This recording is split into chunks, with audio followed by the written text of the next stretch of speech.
நான் இதுவரையும் யாரையும் லவ் பண்ணவே இல்லை, யாரும் என்னையும் லவ் பண்ணவே இல்லை, நான் ஒரு மொக்க. ஓகே, அந்த மாதிரி எத்தனை பேர் இருக்கீங்க? அதுக்கும் கையை தூக்க மாட்டீங்களா?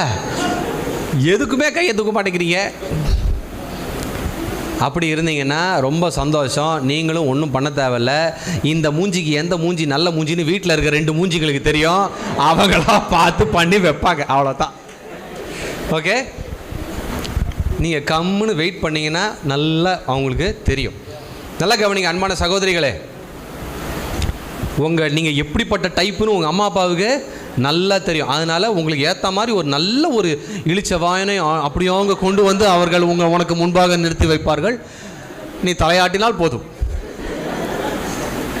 ஓகே, நல்லா ஏமாந்தவன் எவனை கிடைப்போம்மா, நீ அவசரப்படாத. ஏன்னா அவங்களுக்கு தெரியும் நீ கோவக்காரி, நீ ஒரு சோம்பேறி, நீ ஒரு லூஸு அப்படின்னு தெரியும். ஆனால் அதுக்கு ஏற்ற மாதிரி பையனை கொண்டு வருவாங்க அவங்க. நீயா போய் பார்த்தனா செட் ஆகாது. ஓகே, அதே மாதிரி அன்பான தம்பிமாருக்கு நான் சொல்லிக்கொள்வது, உங்களுக்கு எப்படி செட் ஆகும் அப்படின்னு அப்பா அம்மாவுக்கு தெரியும், அதுக்கு ஏற்ற மாதிரி கொண்டு வருவாங்க. அதனால் நீங்கள் அதற்காக நீங்கள் தயவுசெய்து காத்திருக்க வேண்டும் என்று நான் பணிவோடு கேட்டுக்கொள்கிறேன். பொதுவாக ரொம்ப மோசமான இந்த காதல் வலையில் சிக்கி தவித்து கஷ்டப்படுறாங்க பாருங்கள், அவங்க யாருமே திட்டம் போட்டு விடவே இல்லை. எல்லாருமே சும்மா ஜாலியாக பழகுனாங்க, அவ்வளோதான். சும்மா ஃப்ரெண்ட்லியாக, இது ஒன்றும் இல்லை, சும்மா ஜஸ்ட்டு ஃப்ரெண்ட்ஸு, ஜஸ்ட்டு ஊட்டார். புரியுதா? யாருமே திட்டம் போடவே இல்லை. உங்களுக்கே தெரியாமல் திடீர்னு ஒரு நாள் பள்ளத்தில் இருப்பீங்க நீங்கள். அதனால் ரொம்ப ரொம்ப கேர்ஃபுல்லாக இருங்க. உங்களுடைய வட்டாரம் யார் உங்களை சுற்றி இருக்கா, யார்கிட்ட அதிகமாக பேசுகிறீங்க, யார்கிட்ட ரகசியங்களை பகிர்ந்து கொள்கிறீங்க, இதெல்லாம் யோசிச்சு பாருங்கள். கொஞ்சம் மெயின்டைன் பண்ணிக்கோங்க டிஸ்டன்ஸ். ஓகே, அதுக்கப்புறமா உட்காந்து வாழ்நாளெல்லாம் அழாதீங்க. ஜாக்கிரதை ஜாக்கிரதை ஜாக்கிரதை. தேவையான அளவுக்கு உங்கள் மரமண்டைக்கு புரிகிற மாதிரி நான் சொல்லிவிட்டேனா?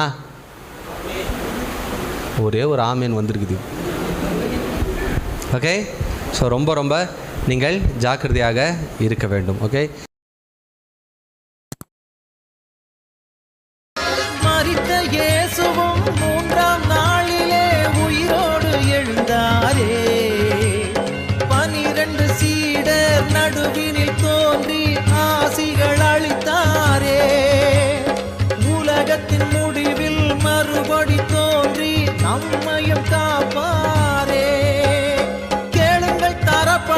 தட்டுங்கள் திறக்கப்படும், தேடுங்கள் கிடைக்கும் என்றார் இயேசு. தேடுங்கள் கிடைக்கும் என்றார்.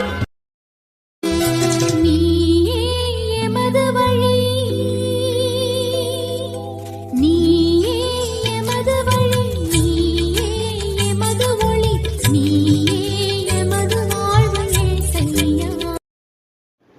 This video sponsored by BuyMode app. இந்த online purchase BuyMode app use பண்ணுங்கள். இது நல்ல ஆன்லைன் பொருள் எல்லாமே நீங்கள் இதில் பர்ச்சேஸ் பண்ணிக்க. ரேட்டு ரொம்ப கம்மியாக இருக்குது. நமக்கு டைமுக்கு நம்ம என்ன டைமுக்கு கேட்குறோமோ டைமுக்கு டெலிவரி பண்ணிடுவாங்க. ஸோ அதை யூஸ் பண்ணிக்கோங்க. This video sponsorship BuyMode shopping app. Thank you.